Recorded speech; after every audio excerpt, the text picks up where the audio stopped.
Bienvenue dans Sacré Patron. Aujourd'hui, j'accueille Prune Mar. Vous êtes la directrice générale d'Essilor France, leader mondial dans la conception, la fabrication, la distribution de verres ophtalmiques, de montures optiques et de lunettes de soleil. Prune, je vous dis bonjour. Bonjour Jean-Pierre. Et bienvenue. Alors, est-ce que vous pouvez nous présenter votre parcours et votre rôle de directrice générale au sein d'Essilor France ? Alors, moi, je suis tombée en fait dans le domaine de la santé depuis que je suis toute petite, Oui. avec un père médecin très investi dans les missions humanitaires, et donc j'ai voulu toujours travailler dans ce domaine-là. Donc ça fait maintenant 20 ans que je travaille dans ce domaine, d'abord dans le secteur de la pharmacie, et puis j'ai rejoint le monde de l'optique en 2015 en rejoignant Essilor, qui est devenu depuis Essilor Luxottica. Et j'ai pris mes fonctions donc de directrice générale d'Essilor France donc en 2022. Vous êtes spécialiste dans les verres ophtalmiques, j'ai bien compris. Exactement. Et donc, Essilor, enfin la France est d'ailleurs le berceau Oui. d'Essilor, et depuis maintenant plus de 170 ans.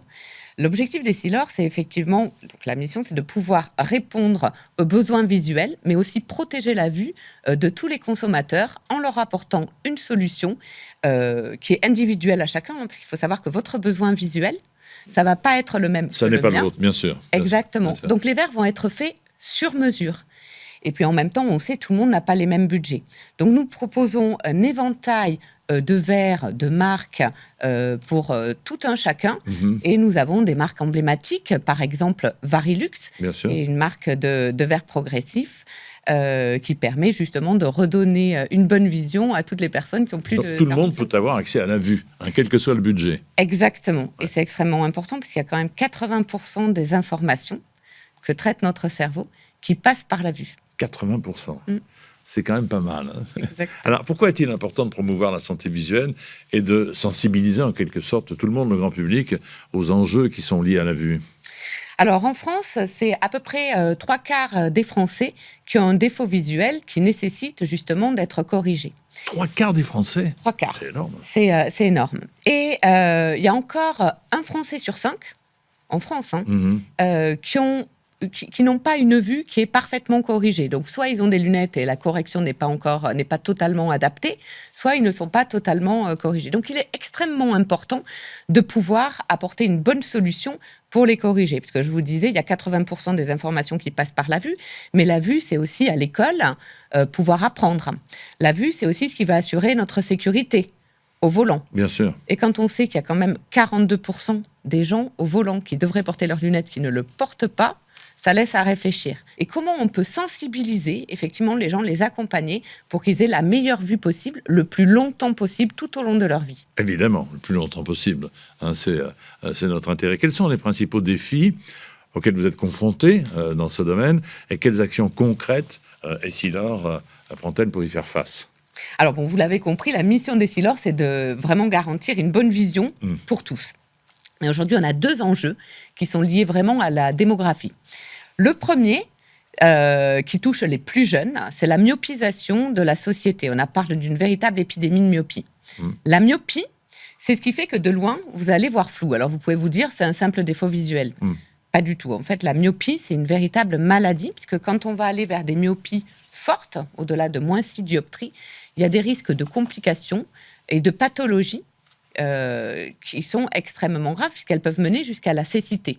Je parle ici du décollement de rétine, par exemple. Donc c'est un enjeu majeur, la myopie, on est C'est d'accord. un enjeu majeur. Et la myopie, elle touche de plus en plus les jeunes, et elle évolue de plus en plus vite dans entre 5 ans, par exemple, et 16 ans. Donc il faut pouvoir dépister les enfants jeunes, définir quand une myopie est évolutive, et pouvoir l'accompagner pour freiner cette myopie. Alors, quels sont les réflexes, justement, pour qu'on puisse accompagner cette myopie dès son plus jeune âge ? Alors, il y a plusieurs choses. La première chose, c'est, en termes de réflexe, c'est sortir les enfants. Ils doivent passer au moins 2 heures par jour. Éviter qu'ils restent collés devant leur smartphone, à l'intérieur, hélas, c'est compliqué. dans l'écran. Ensuite, la deuxième chose, c'est qu'il faut vraiment faire suivre ces enfants par un ophtalmologiste pour voir s'ils sont myopes, si la myopie évolue. Et si c'est le cas, eh ben, il faut pouvoir proposer des solutions de freination de myopie. Et chez Essilor, nous avons développé ce verre-là, qui s'appelle Essilor Stellest, qui va effectivement permettre de freiner la myopie. Donc vous allez pouvoir être myope, mais éviter d'être un fort myope à l'âge adulte, ce qui va justement limiter les risques de pathologie dont nous parlions tout à l'heure. Ça, c'est le premier défi. Point, ouais. Le deuxième défi que nous avons, qui est aussi lié à un enjeu démographique, c'est le vieillissement de la population. Passé 45 ans, je pense que vous le voyez dans la rue, les gens ont tendance à reculer un petit peu le bras pour lire leur allonger les bras pour que tout aille bien. Exactement. Mais ça, c'est lié au vieillissement de l'œil. C'est ce qui s'appelle la presbytie. Il y a 20 millions de presbytes en France aujourd'hui. Donc, il faut pouvoir effectivement répondre à ces besoins visuels. Parce que quand vous avez 45 ans, 50 ans, 55, 60, 65, quel que soit l'âge, vous n'avez pas envie d'être limité, en fait, par votre défaut visuel. Vous voulez pouvoir naviguer de votre smartphone, regarder tout autour. Et donc, chez Essilor, nous avons quand même, dans un centre de recherche à R&D qui est à Créteil, plus de 300 chercheurs qui vont travailler aussi là-dessus sur les comportements visuels. Et nous sommes assistés par ça nous sommes assistés de l'intelligence artificielle. Nous avons récolté plus d'1 million de données des comportements de presbytes. Et donc, nous pouvons anticiper le comportement visuel des presbytes en fonction de leur prescription, de leur mode de vie.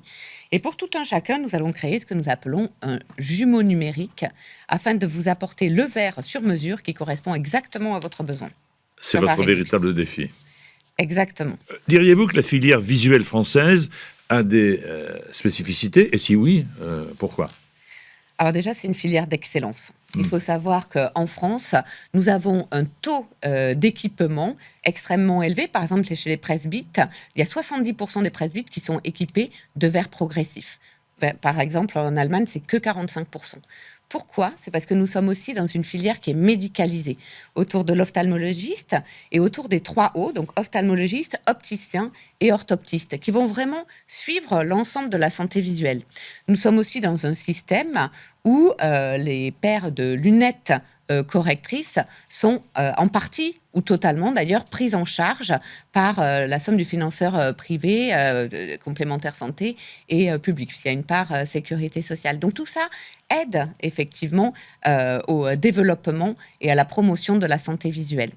Et enfin, nous sommes aussi dans une filière d'exception de par le tissu industriel que nous avons dans notre filière, que ce soit sur les verres optiques comme dans la lunetterie. Et par exemple, Essilor, nous sommes en train de faire sortir de terre notre nouveau laboratoire d'excellence qui va permettre de développer la production française et qui sera aussi, et privilégier du coup les circuits courts, et qui sera aussi un fleuron en termes de RSE. Je vous remercie beaucoup d'être venu aujourd'hui dans Sacré Patron, Prunemar. Et je vous dis à bientôt. J'ai une bonne nouvelle, je vous vois très bien. Ah, écoutez, c'est parfait. Merci à vous. Merci.